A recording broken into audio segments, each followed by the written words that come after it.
జ్ఞాపకం పెట్టుకోండి, పువ్వు అంటే లక్ష్మి, పువ్వు అంటే జ్ఞానం, సరస్వతి.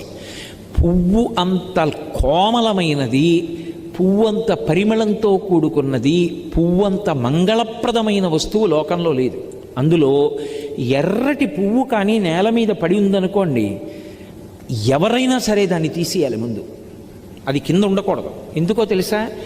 ఎర్ర పువ్వు కింద పడి సువాసిని కానీ ఎవ్వరూ తొక్కకూడదు, సువాసిని ప్రత్యేకించి తొక్కకూడదు. ఎందుకంటే అది సౌభాగ్య వస్తువు ఎర్ర పువ్వు.